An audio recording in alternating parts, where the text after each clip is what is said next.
오늘도 예배 자리를 사모하여 나와오신 우리 사랑하는 수원상 청년들 한 분 한 분을 주님의 이름으로 환영하고 축복합니다. 바라기는 우리가 문제 앞에서 문제를 바라보지 않고 문제를 일으키는 어떠한 사람을 주목하는 것이 아니라 그 한 사람의 존재를 귀하게 여기는 저와 여러분이 되기를 간절히 소망합니다. 그래서 존재의 귀함을 통해 진정한 환대의 삶으로 나아가는 우리 모두가 되기를 소망합니다. 오늘은 6월 25일이죠. 그래서 사실 지난주부터 이제 주보에 이제 제목을 올려야 되니까, 근데 마침 6월 25일 당일이잖아요. 그러다 보니까 굉장히 좀 고심을 많이 했습니다. 6월 25일 제가 사역을 하면서 딱 정확하게 6월 25일에 설교를 한 적이 한 번도 없어가지고 괜히 그런 강박 있잖아요. 6월 25일이니까 맞춰서 해야 된다라는 그런 강박이 저를 사로잡고 있었는데, 그러니까 오늘 말씀을 통해서 사실은 조금 확장된 관점으로 우리가 이 갈등과 이 평화에 대해서 조금 우리가 관계적으로도 좀 그런 관점으로 나눠보고자 합니다. 그래서 이게 나라적으로만 보는 것이 아니라 우리가 우리 개인 대인 관계나 나와 하나님과의 관계 안에서도 어떻게 풀어가면 좋을지 말씀을 통해 나눠보려고 하는데요. 이 6월 25일 정확히 이제 76년 전에 북한의 남침으로 이 땅에 비극적인 전쟁이 시작되었습니다. 수많은 이들이 목숨을 잃고 또 사랑하는 가족과 이별해야 하는 상황을 맞이했고, 또 1953년 정전 협상으로 인하여서 잠시 멈추었지만 우리나라는 여전히 완전히 끝나지 않은 전쟁이 끝나지 않은 이 정전, 이 휴전 상태에 머물러 있는 이 분단 국가입니다. 그런데 우리가 6.25 전쟁하면 여기서 6.25를 경험한 사람이 없잖아요. 항상 우리가 역사책으로든 항상 학교에서 배웠지만, 그런데 중요한 것은 내가 직접 겪지 않았다고 해서 우리가 기억하지 않아도 되는 것은 절대로 아니다라는 것이죠. 그러니까 믿음의 공동체라는 것은 오직 내가 경험한 일만 기억하는 것이 아니라 앞선 세대의 눈물과 희생을 기억할 줄도 알아야 되고, 또 이 땅에 남아있는 분단의 아픔 또한 우리가 기도로 함께 짊어질 수 있는 그런 공동체가 믿음의 공동체라는 것입니다. 그런데 가만히 보면 오늘을 살아가는 우리의 일상과 이 관계 안에서도 이 수많은 보이지 않는 휴전선이 그어져 있는 것을 우리가 확인할 수가 있습니다. 나이와 성별, 이 생각과 성향이 조금만 달라도 우리는 쉽게 선을 긋고 대화를 끊어버립니다. 한번 서운한 감정이 생기면 마음의 문을 닫고 상대를 경계하며 살아가고 있습니다. 그러니까 요즘 사람들은 이 관계가 조금 불편해지면 너무나 쉽게 이렇게 이야기합니다. 야, 그냥 손절해. 그러니까 연락처 차단 버튼 하나만 누르면 내 삶에서 상대를 완벽하게 지원해 줄 수 있는 그런 편안한 세상에 우리는 살아가고 있습니다. 그러니까 우리는 전쟁을 겪지 않은 세대이지만 어쩌면 날마다 우리의 인간관계를 이 소리 없는 전쟁터처럼 살아가고 있는지도 모르겠습니다. 그러니까 오늘 본문에도 이 무너진 나라와 또 깨어진 공동체의 비극을 마주한 그 한 사람이 등장합니다. 바로 이 느헤미야는 예루살렘 성벽이 허물어지고 또 성문들이 불탔다는 절망적인 소식을 듣게 됐는데요. 당시 백성들은 끊임없는 외부의 위협과 또 그러한 수치와 그런 조롱 속에서 하루하루를 버티며 포로 생활을 하고 있었습니다. 그런데 하나님께서는 이 무너진 성벽, 예루살렘 성벽을 다시 재건하고 세우기 전에 먼저 그 한 사람의 마음을 무너뜨리는 것으로 시작을 합니다. 그러니까 외적인 재건보다 더 선행된 것은 무엇이냐면 영적인 무너짐이었습니다. 그러니까 오늘 느헤미야의 모습을 통해 우리가 바라기는 우리 안에 무너진 이 관계의 성벽을 어떻게 다시 세워가면 좋을지를 한 3가지 관점으로 한번 살펴보고자 하는데요. 첫 번째 관점입니다. PPT를 띄워주시면, 무너진 현실을 외면하지 않는 눈물이 필요합니다. 이 느헤미야는 이 페르시아 제국의 중심지인 그 수산궁에서 술 맡은 관원으로 일하고 있었습니다. 그러니까 당시 이 술 맡은 관원이라고 하면은 단순히 잔에 술을 따르는 그런 시종을 뜻하는 것이 아니라요. 그러니까 왕의 음식에 독이 들었는지 아니면 가장 먼저 확인하는 사람이자 더 나아가서는 왕의 최측근이었다는 것이죠. 이 고위 관직에 속해 있던 사람 그런 위치가 술 맡은 관원 느헤미야의 위치였습니다. 그러니까 한마디로 느헤미야는 우리가 보기에 성공한 인생이었고 굳이 이 고국의 그 고향의 아픈 현실에 신경 쓰지 않아도 될 정도로 안정적이고 또 안정이 보장된 삶을 살아가고 있었던 사람이 느헤미야였습니다. 이 수상궁에서 예루살렘까지 여러분 거리는요, 그러니까 육로로만 봤을 때 한 1300km 정도가 된다고 합니다. 그러나 그의 몸이 화려한 그런 수상궁에 있었다고 해서 그의 마음까지 이 고국에서 멀어진 것은 절대로 아니었다는 것이죠. 느헤미야는 이 포로 공동체의 후손으로 우리가 보여지는데요. 그가 예루살렘을 직접 경험했는지 그 상황을 직접 경험했는지는 우리가 파악할 수 없지만 그는 앞선 세대로부터 예루살렘과 성전 또 하나님께서 이스라엘과 맺은 그 언약에 대해 그런 것에서 듣고 또 배우고 우리가 어렸을 때부터 신앙을 배우고 자란 것처럼 느헤미야도 그런 환경 속에서 자랐을 것입니다.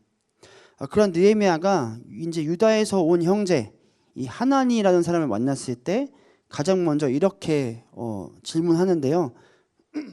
2절 하반절 말씀인데 내가 사로잡힘을 면하고 남아있는 유다와 예루살렘 사람들의 형편을 물은즉. 아멘. 이 느헤미야의 위대한 여정은 여러분 바로 이 질문에서부터 시작합니다. 그저 자신의 삶이 편안하다라는 이유로 또 공동체의 고통을 외면하지 않았고 듣지도 않아도 될 그런 불편한 소식 또 마음이 무거워질 뻔한 그런 현실을 향해 먼저 다가가 질문하기 시작했습니다.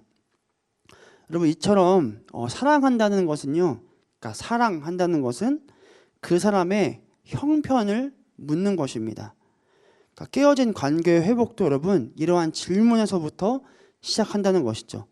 요즘 어떻게 지내? 그때 많이 힘들었지. 내가 혹시 너를 아프게 한 적은 없었니? 라고 이렇게 질문하는 것을 통해 이 관계의 회복이 시작된다라는 것입니다. 그러니까 우리의 갈등이 깊어지는 이유는 여러분 상대의 이야기를 내가 제대로 듣기도 전에 내 기준으로 이미 판결을 내려버렸기 때문입니다. 그러니까 상대가 왜 그런 행동을 했을까? 그 마음에 어떤 상처와 아픔이 있는지는 어떻습니까? 묻지 않습니다. 오직 저 사람이 나를 불편하게 했다라는 그 사실 하나만으로 내가 그 사람의 판결자와 심판관이 되어서 상대를 판단하고 정죄하기 시작한다라는 것이죠. 다시 본문으로 돌아와서 이 하나니는 예루살렘에 남아 있는 사람들이 큰 환난과 고통과 능욕과 수치를 당하고 있으며 성벽은 무너지고 성문은 불탔다라고 대답합니다. 이 말을 들은 느헤미야는 이렇게 반응하는데요. 이 4절 말씀을 함께 보겠습니다. 내가 이 말을 듣고 앉아서 울고 수일 동안 슬퍼하며 하늘의 하나님 앞에 금식하며 기도하여. 아멘. 그러니까 느헤미야가 잠시 안타까워했다 그 정도 수준이 아니라 자리에 주저앉아 울었고 또 금식하고 여러 날을 슬퍼하면서 하나님 앞에 납작 엎드렸습니다. 그의 눈물은 그러니까 순간적인 감정의 울컥함 때문에 흘린 눈물이 아니었고 오랫동안 그 공동체를 가슴에 품어온 사랑이 그 밖으로 흘러나오게 된 표현이라는 것이죠. 우리는 요즘에 살아가면서 너무나 빠르게 감정을 소비하는 시대를 살아갑니다. 그러니까 미디어를 통해 흘러나오는 수많은 우리가 비극과 안타까움을 보면서 그냥 우리는 그저 아이고 안타깝다라고 생각은 하지만 다른 장면을 넘기면 그새 그 안타까움은 사그라들고 다른 이야기에 관심을 빼앗기며 살아갑니다.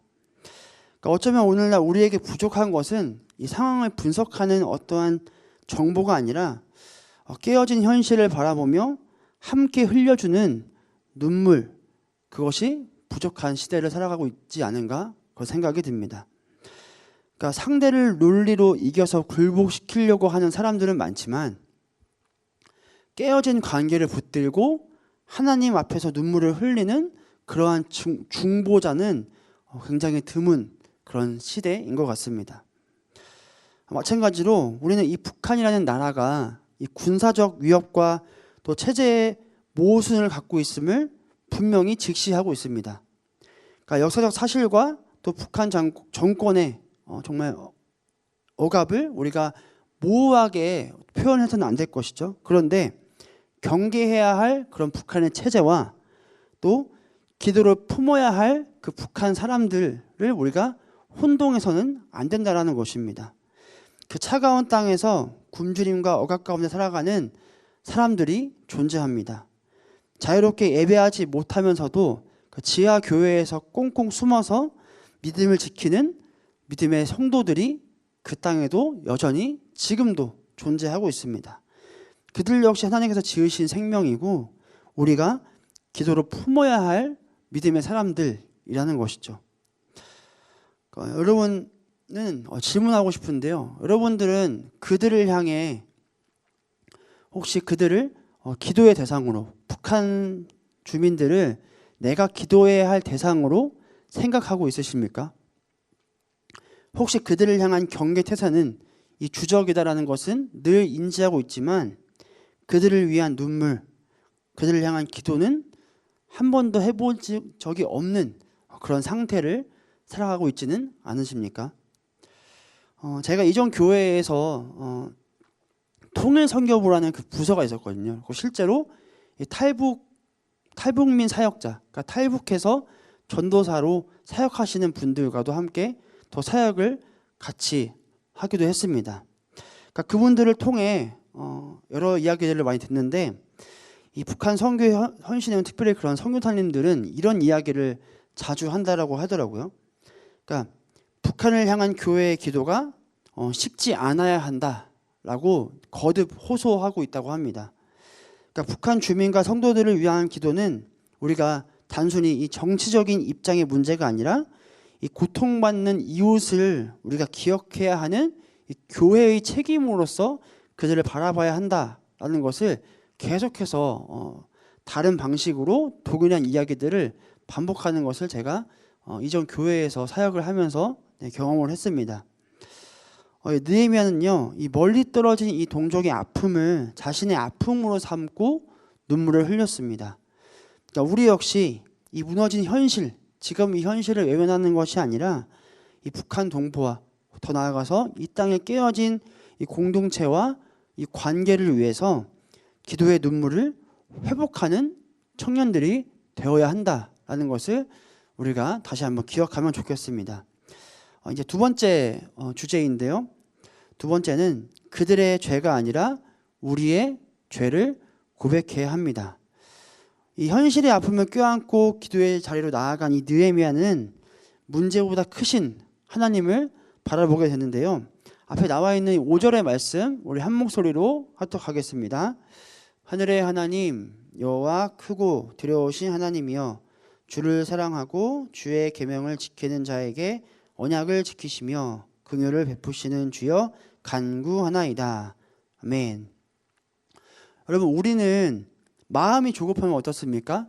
하나님 앞에 원망과 불평부터 쏟아냅니다. 하나님 왜 제 상황이 왜 지금 이 모양 이 꼴입니까? 왜 저 사람은 저렇게 이기적입니까? 저 사람 제가 아니라 저 사람 당장 정신 차리게 해주시고 이 문제를 해결해 주세요. 우리는 이렇게 이야기할 때가 종종 있습니다. 그러나 이 느헤미야는 어땠습니까? 무너진 성벽의 처참함보다 언약을 지키시고 긍휼을 베푸시는 하나님의 크심을 먼저 고백했습니다. 여러분 이처럼 기도라는 것은 무엇이냐면 하나님께 내 문제의 크기를 설명하는 시간이 그것이 기도가 아니라는 겁니다. 그러니까 거대한 문제 앞에 서 있는 내가 그 문제보다 크신 하나님을 다시 바라보는 시간이 기도의 시간이라는 것입니다. 그리고 그 크신 하나님 앞에 서자 느헤미야는 다른 사람의 죄만이 아니라 자신의 죄를 발견하게 되는데요.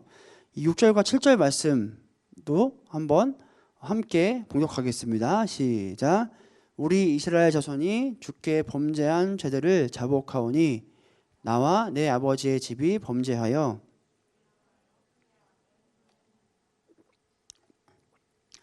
여러분, 느헤미야는 저 예루살렘에 남아있는 사람들이 잘못됐습니다 라고 말하지 않았습니다. 이 과거의 실패를 조상들과 혹은 옛날의 그 지도자들에게 책임을 돌리지도 않았습니다. 느헤미야는 우리가 범죄했습니다. 자신이 한 일도 아닌데 우리가 범죄했습니다. 나와 내 아버지의 집이 범죄했습니다라고 고백하고 있습니다. 느헤미야는 사실 예루살렘 이 성벽을 무너뜨린 또 그렇게 만든 장본인이 아닙니다. 그러니까 직접 본인이 저지른 일도 아닌데 느헤미야는 그건 예루살렘에 남겨진 사람들의 문제지 나랑 무슨 상관이야 라면서 선을 긋지 않았다라는 거예요. 이 공동체의 아픔을 마치 나의 문제처럼 자기 문제처럼 가슴에 품고 하나님 앞에 엎드렸습니다. 그러니까 물론 우리가 잘못했습니다 라고 기도한다고 해서 그러니까 잘못한 사람의 책임을 빼주거나 또 가해자와 피해자를 대충 똑같이 취급해주는 그런 표현이 아니라 이 성경이 말하는 화해라는 것은 무엇이냐면 그냥 좋은 게 좋은 거지 하면서 문제를 덮어버리는 것이 성경이 말하는 화해가 아니라는 겁니다. 그러니까 잘못은 분명한 잘못인데 다만 상대방이 아무리 명백하게 잘못을 저질렀을지라도 그것이 하나님 앞에서 나 자신을 돌아보지 않아도 되는 핑계가 될 수 없다라는 것입니다. 그러니까 우리가 갈등이 발생할 때 우리는 어떻습니까? 우리의 본능은 정말 본능적으로 상대방의 죄목을 굉장히 빠르게 계산하는 것에 우리의 뇌는 익숙해져 있습니다. 저 사람이 먼저 원인을 제공했지. 저 사람이 먼저 나한테 사과하는 게 당연해. 저 사람이 변하지 않으면 우리 관계도 달라질 수가 없다. 네. 그러나 이 성경이 말하는 화해는 다시 말씀드리면 누가 더 많이 잘못했는지만 따지는 자리에서 화해가 시작되지 않는다고 분명히 말하고 있습니다. 그러니까 화해는 이 깨어진 관계 속에서 내가 하나님 앞에 회개해야 할 것은 무엇인가 라고 묻는 그 질문을 통해 시작된다라는 것이죠. 혹시 내가 무심코 누군가에게 던진 날카로운 말 한마디가 상대방의 마음에 깊은 상처를 주진 않았는지 한번 생각해 볼 수 있기 바랍니다. 상대의 상황을 조금도 내가 이해하려고 하지 않았던 내 마음에 완고함은 없었는지 한번 생각해 보면 좋겠습니다. 내가 잘못하는 것을 알면서도 나의 자존심 때문에 사과해야 할 타이밍을 놓치고 그냥 침묵으로 일관하고 있지 않았는지 스스로 한번 돌아보면 좋겠습니다. 여러분, 우리가 누군가를 나의 적이다, 저 사람은 나와 함께 섞일 수 없는 물과 기름과 같은 존재다라고 그 사람을 적으로 규정하는 순간 어떻게 됩니까? 어떻게 되는지 아세요? 우리의 그 기도부터 멈추게 되어 있습니다. 그러니까 그 사람을 위한 기도가 멈추게 된다는 것이죠. 그러니까 그 사람이 하나님의 안에서 변화되고 회복되기를 바라기보다 내가 옳았고 그 사람이 틀렸다라는 사실이 수면 위로 드러나기만을 기다리게 그렇게 변질된다라는 것이죠. 오늘 이 6월 25일을 맞는 우리의 마음이 그렇습니다. 그러니까 국방백서에도 나와 있다라고 이렇게 얘기하지만 북한은 오직 단순하게 주적 그 이상 그 이하도 아니다라고 우리가 규정해버리면 그 땅에 살아가는 그런 같은 믿음의 동역자들을 향한 기도가 멈추고 식어버리게 된다라는 것입니다. 그리고 이 불행한 분단은 우리의 일상 속에서도 똑같이 반복될 것이라는 것이죠. 나와 맞지 않는 사람, 나를 아프게 한 사람을 원수로 낙인을 찍는 순간 우리는 그를 향한 기도와 사랑을 너무나 쉽게 손절해 버립니다. 어쩌면 누군가를 위한 기도가 그를 향한 기도가 나오지 않는다는 그 사실 자체가 이미 나는 의식하지 못했지만 이미 내 마음에 견고한 휴전선이 그어졌다는 가장 확실한 증거가 될지도 모르겠습니다. 제가 최근에 인용했던 책 내용인데, 이 버리기 잘한 습관들이라는 책의 내용에는 또 이런 내용이 있는데 한번 제가 소개하고자 또 가져왔는데요. PPT를 한번 띄워주시면, 네, 그러니까 미움이라는 것은 우리의 마음을 괴롭게 함으로 삶을 무너뜨린다. 그러나 사랑은 우리 마음을 새롭게 함으로 삶을 세워간다. 미움이 죽음을 이야기한다면 사랑은 생명을 말한다 라고 이 책에선 소개하고 있습니다. 여러분, 사랑은 상대를 향한 좋은 감정이 저절로 생길 때까지 내가 아무것도 안 하고 그냥 기다리는 것이 아닙니다. 때로 사랑은 더 이상 미워하는 것에 내 마음을 내어주지 않겠다라는 믿음의 결단이 사랑이라는 것입니다. 그러니까 상대를 내 손으로 판단하고 또 심판하려는 마음을 내려놓고 그 사람을 다시 하나님의 손에 맡기며 기도를 시작하는 순종이 사랑이라는 것입니다.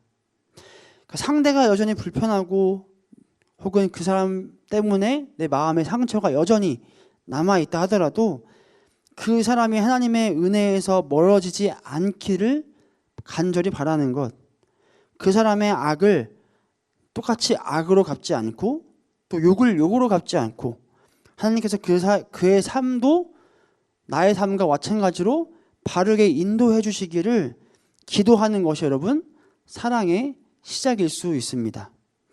우리가 이렇게 사랑할 수 있는 것은 하나님께서 원수되었던 우리를 가장 먼저 사랑하셨기 때문에 가능하다라는 것을 반드시 기억하면 좋겠습니다. 여러분, 이 기도가 없는 자리에는요, 상대방의 허물만 보이게 되어 있어요. 그러나 하나님 앞에 오래 머물면 머물수록 갈등 속에 감춰져 있던 나의 교만, 그리고 미움, 나의 완고함과 무책임이 보이기 시작한다는 것이죠. 그러므로 우리는 이제부터 기도의 제목을 바꿔야 합니다. 하나님, 저 사람을 바꿔주세요 라는 기도의 제목에서 이제는 하나님, 먼저 제 마음을 살펴주세요. 제가 회개해야 할 것을 먼저 바라볼 수 있게 해주세요. 내려놓아야 할 자존심을 내려놓게 하시고 미움을 거두어 그 사람을 위해 기도할 수 있는 마음을 허락해 주십시오. 제가 먼저 순종할 수 있는 용기를 허락해 주세요 라는 기도로 우리의 기도가 바뀌어야 할 것입니다. 그런데 여러분, 저도 이렇게 소개하지만 이런 기도가 쉽게 나오겠습니까? 잘 안 나오죠. 내 자존심을 짓밟고 나를 아프게 한 사람을 그 사람을 축복하며 먼저 손을 내밀어 주는 것, 우리의 힘으로는 도저히 불가능합니다. 내 의지와 성품으로는 선을 긋고 손절하는 게 훨씬 편한 방법이라는 것이죠. 그렇기 때문에 우리에게는 내 힘이 아닌 다른 존재가 필요합니다. 그러니까 우리에게는 오늘 본문의 느헤미야보다 더 온전한 중보자를 우리는 잘 알고 있습니다. 바로 죄가 없으셨지만 우리의 죄를 짊어지신 예수 그리스도입니다. 주님께서는 십자가에서 하나님과 우리를 사이를 화목하게 하셨고 또 서로 원수되었던 사람들의 막힌 담을 허무셨고 그것을 통해서 자신을 내어주셨습니다. 그렇기 때문에 여러분, 이 십자가 앞에서는요, 그 누구도 나는 잘못이 없는 사람이다라고 단정할 수가 없는 겁니다. 동시에 누구도 이 관계는 영원히 회복될 수 없는 관계야라고도 단정할 수 없다는 것입니다. 이 마지막 세 번째 주제인데요. 세 번째, 말씀을 붙들고 회복을 위한 첫 걸음을 내디뎌야 합니다. 느헤미야의 기도는요, 회개로 끝나지 않고 하나님의 말씀과 언약을 붙드는 기도로 이어지는데요. 오늘 8절과 9절 말씀 한 목소리로 우리 합독하겠습니다. 시작. 옛적에 주께서 주의 종 모세에게 명령하여 이르시되 만일 너희가 범죄하면 내가 너희를 여러 나라 가운데 흩을 것이요 만일 내게로 돌아와 내 계명을 지켜 행하면 너희 쫓긴 자가 하늘 끝에 있을지라도 내가 거기서부터 그들을 모아 내 이름을 두려고 택한 곳에 돌아오게 하리라 하신 말씀을 이제 청하건대 기억하옵소서. 아멘. 그러니까 느헤미야는요, 눈앞에 무너진 현실보다 하나님의 약속을 더 신뢰했습니다. 하나님, 우리 조상들이 제가 범죄하여서 흩어지게 되었지만, 분단되고 나눠지게 되었지만, 주님께서는 다시 나에게 돌아오면 다시 모으시겠다고 분명하게 우리에게 약속하셨습니다. 성벽은 무너졌지만 주님의 언약은 한 번도 무너진 적이 없습니다. 네. 이렇게 느헤미야가 하나님 앞에 이제 청하건대 기억하옵소서라고 말씀을 마무리하는데, 그러니까 기도한다는 것은 느헤미야가 이렇게 기도한다는 것은 하나님께서 약속을 잊으셨기 때문이 아니라, 그러니까 눈앞의 현실보다 하나님의 언약이 더 확실하다는 믿음의 고백을 느헤미야가 하고 있는 것입니다. 사실 오늘 느헤미야 이야기가 제가 계속 말씀을 전하고 있지만, 그러니까 직접적으로 개인 간의 화해를 다루는 그러한 본문은 아닙니다. 그러나 이 말씀은 하나님께서 무너진 공동체를 회복하시는 그 일이 한 사람의 애통과 회개, 또 말씀에 근거한 순종에서 시작된다는 것을 우리에게 분명히 시사하고 있는 것입니다. 예수님께서는요, 이 관계의 회복의 원리를 분명하게 말씀에서 적용하시는데, 마태복음 5장 말씀 한번 한 목소리로 우리 한 번 더 합독하겠습니다. 시작. 그러므로 예물을 제단에 드리려다가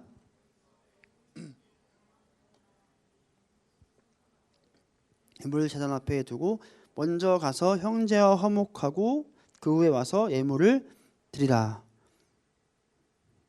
네, 여러분, 예배를 드리다가 보세요. 예배를 드리다가, 그러니까 예물을 제단에 드린다는 게 이 시대는 예배잖아요. 예배를 드리다가 나 때문에 상처받고 원망하고 있다는 그 사실이 생각이 나면 어떻게 하라고 합니까? 말씀에 아까 예배가 중요하니까 야 일단 은혜 받고 나중에 해결해 라고 주님이 말씀하시지 않았습니다. 먼저 가서 형제와 화목하라. 그것이 생각나거든 너의 예배를 중단하고 가장 먼저 가서 그와 화목한 이후에 다시 와서 예배를 드려라고 예수님께서 분명하게 말씀하십니다. 그러니까 여러분, 이 말씀은 무엇이냐면요, 하나님을 사랑하는 영성과 사람과의 관계를 돌보는 이 두 가지 영성은 결코 분리될 수 없다라는 것입니다.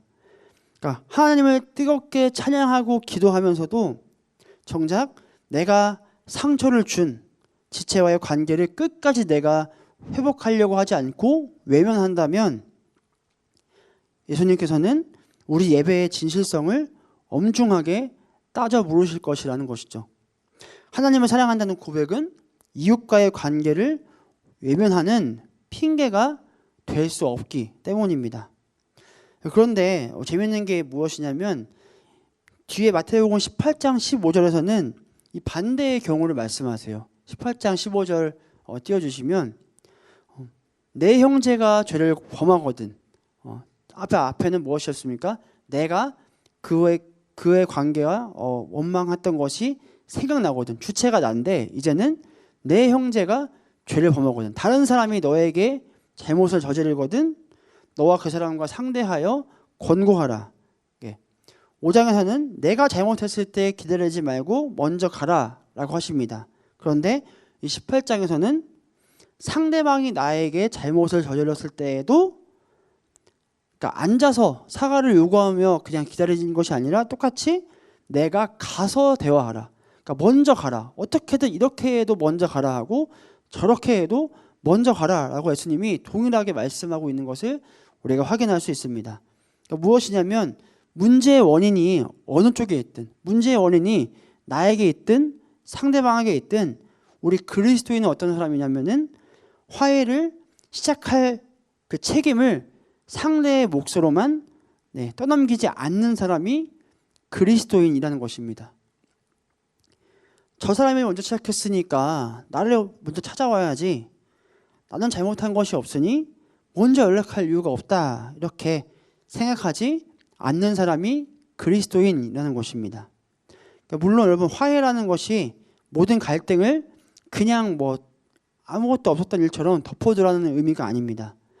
그러니까 나를 파괴하는 해로운 관계나 또 감당할 수 없는 상처 앞에서는 지혜롭게 거리를 두는 것도 분명히 필요합니다. 용서하는 것과 이 관계를 옛날처럼 회복하는 것, 이 별개의 문제라는 거죠. 왜냐하면 이 무너진 신뢰를 다시 쌓는 데는 분명히 오랜 시간과 또 진심 어린 그 변화가 필요하기 때문입니다. 그런데 여러분, 그런데 성경은 오늘 우리에게 그 결과까지, 다시 그 재건하는 그 결과까지 모든 부담을 다 나에게 짊어지라고 말하지 않습니다. 결과는 하나님의 영역이라는 것이죠. 하나님의 영역에 맡기되 내가 할 수 있는 작은 순종을 절대로 포기하지 말라. 예수님은 그런 말씀을 우리에게 계속해서 하고 있는 것입니다. 잘 아는 말씀인데요. 이 바울은 이런 관점에서 또 로마서 12장에서 또 이렇게 우리를 향해 권면합니다. 할 수 있거든 너희로서는 모든 사람과 더불어 화목하라. 아멘. 이 말씀에서 가장 중요한 단어는 여러분 무엇인지 아십니까? 너희로서는 이라는 단어예요. 너희로서는. 그러니까 화해의 결과까지 우리가 다 책임질 수 없다는 뜻입니다. 내가 용기 내어 연락하고 사과해도 상대방이 나와의 대화를 거절할 수도 있다는 것이죠. 그러나 상대가 거절할지라도 내가 해야 할 진실한 사과와 대화, 또 기도와 순종까지는 포기하지 말라는 의미입니다. 그러니까 내 손을 떠난 결과는 하나님께 맡기고, 그러니까 너희로서는 오늘의 나로서는 할 수 있는 최선의 순종을 드리는 것, 그것이 성경이 말하는 화해의 진정한 태도라는 것이죠. 그렇기 때문에 여러분, 오늘 주님께서 저와 여러분에게 분명하게 질문하십니다. 너는 관계 회복을 위해 너로서는 할 수 있는 지극히 작은 순종까지, 그 자존심 때문에 그 순종까지도 거부하고 있는 것은 아니니라고 주님께서 저와 여러분에게 이 시간 질문하고 계십니다. 예수님이 말씀하신 이 순종의 걸음을요, 이 기도의 자리까지 묵묵하게 준비했던 사람이 바로 오늘 본문에서 소개한 느헤미야였습니다. 이 1장의 1절에 보면은 이 기슬로월이라는 단어가 나오는데, 그러니까 오늘로 따지면은 한 11월에서 12월 정도 해당이 됩니다. 그리고 뒤에 이제 2장 1절에 가면은 니산월이라고 나오는데, 그것은 이제 3, 4월을 의미해요. 그러니까 이 약 1장에서 2장까지는 한 4개월 정도의 시간이 흘렀거든요. 그러니까 성경은 느헤미야가 그러니까 4달, 4개월 동안 내내 금식했다라고 말하지 않습니다. 근데 우리가 알 수 있는 한 가지 분명한 것은 무엇이냐면, 느헤미야는 4개월 내내 하나님 기도하면서 하나님의 때를 기다렸고, 왕 앞에서 어떠한 구체적인 요청을 제시할 만큼 기도하면서 준비했다는 사실입니다. 그러니까 왕 앞에서 슬픈 기색을 드러내는 것은 그러니까 당시 궁정의 그 분위기에서, 그러니까 고위 관료로서 굉장히 조금 좋은 태도는 아니었던 것 같은데, 느헤미야는 성경에 나오지 않지만 굉장히 그렇게 슬픈 모습을 보여주는 것이 굉장히 두려웠을 수도 있을 것 같아요. 그러나 그는 4개월 동안 기도를 통해서 얻은 믿음의 담력으로 왕에게 예루살렘의 형편을 알리고 그 예루살렘을 다시 재건할 수 있도록 도와달라고 요청할 수 있게 되었던 것이죠. 여러분, 이 기도는 아까 말씀드린 것지만 행동을 회피하기 위한 어떠한 영적인 핑계의 그런 도구가 아닙니다. 참된 기도는 하나님의 뜻에 순종할 사람으로 나를 먼저 변화시켜 가기 시작합니다. 그러니 우리가 가장 먼저 이 땅의 평화를 위해 기도한다면 일상에서 나와 생각이 다른 사람을 향한 어떠한 혐오와 조롱으로부터 우리가 멈추어야 할 것입니다. 이 북한 주민을 위해 여러분들이 기도를 하기 시작한다면 그들의 고통과 또 탈북민의 아픔에 관심을 가질 필요가 있다라는 것이죠. 더 나아가 깨어진 관계의 회복을 여러분 안에서 기도를 하기 시작한다면 내가 그동안 차단했던, 닫아두었던 메신저를 열어서 먼저 안부를 물을 수 있어야 할 것입니다. 내가 미처 보지 못했던 나의 잘못을 깨닫고 발견하게 되었다면 변명 없이 그저 미안하다라고 용기 내어 말할 수 있어야 합니다. 그러니까 상대가 먼저 움직이지 않는다라는 그런 핑계를 삼아서 오늘 내가 하나님 앞에서 드려야 할 그런 구체적인 걸음을 먼저 내가 솔선수범해서 떼어내는 것, 이것이 기도가 삶으로 이어지는 삶의 모습이라는 것이죠. 결론의 말씀인데요. 예루살렘 성벽의 제거는 단순히 돌을 쌓아 올리는 그런 공사 현장에서 시작되지 않았습니다. 오늘 본문을 통해 등장했던 그 느헤미야, 그 한 사람이 무너진 현실의 형편을 물었습니다. 한 사람이 그 소식을 자신의 아픔으로 여기며 울었습니다. 한 사람이 그들의 죄가 아니라 우리의 죄, 나의 죄를 고백했습니다. 그 한 사람이 하나님의 약속을 붙들고 기도했습니다. 그리고 이 찬바람 부는 겨울부터 따뜻한 봄, 이 12월에서 4월이 오기까지 자신이 내디뎌야 할 그 순종의 걸음을 묵묵히 준비했던 사람이 느헤미야였습니다. 성벽보다 먼저 무너진 것은 바로 느헤미야의 마음이었습니다. 그리고 그 무너진 마음의 틈을 통해 하나님의 위대한 재건이 시작되었습니다. 우리는 이 북한 정권을 비판하고 경계하는 데에는 굉장히 익숙했지만 그 땅의 주민들을 기도의 대상으로 품는 데에는 너무나 인색했습니다. 우리의 인간관계에서도 마찬가지입니다. 나와 맞지 않고 나를 아프게 했다는 이유로 이 사람은 나의 적이다라고 규정하고 그를 향한 기도와 사랑을 너무나 쉽게 또 손절해 버리는 그런 삶을 살아가기도 합니다. 그런데 여러분, 그리스도인은 이 사랑을 쉽게 포기하는 사람이 아닙니다. 하나님께서 독생자 예수 그리스도를 십자가에 내어주기까지 죄인된 우리를 끝까지 포기하지 않으셨기 때문입니다. 주님은 우리가 잘 알다시피 하나님과 원수되었던 우리를 화목하게 하셨습니다. 자신의 몸을 찢어 막힌 담을 허무시고 친히 우리의 평화가 되어 주셨습니다. 그러므로 우리의 화해라는 것은 내 인간적인 성품이나 의지에서 시작되는 것이 아닙니다.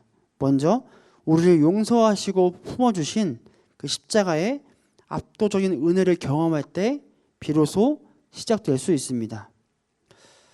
오늘 이 6월 25일 여전히 전쟁이 끝나지 않은 이 분단의 날에 하나님께서는 저와 여러분의 각자의 마음을 향해 이렇게 질문하십니다. 너는 누구를 적으로만 여기고 있니? 너는 누구를 너의 기도 리스트에서 지워버렸니? 너는 언제까지 상대방의 사과만 기다리고 있을 거니? 화해를 위해 오늘 너가 용기를 내어 내디뎌야 할 첫 걸음은 무엇이니? 하나님께서는 무너진 성벽을 바라보면서 비난하고 손가락질하는 그런 사람을 찾지 않으십니다. 그 무너진 자리에서 먼저 울고 기도하며 자신이 가진 작은 손을 먼저 내미는 그 한 사람을 지금도 찾고 계십니다. 느헤미야처럼 여러분 무너진 민족과 공동체를 기도로서 품고 또 예수님의 말씀에 순종하여 우리가 깨어진 관계를 향해 먼저 다가가며 십자가의 사랑으로 우리가 화해의 손을 먼저 내미는 거룩한 주님의 자녀들이 되기를 간절히 축복합니다.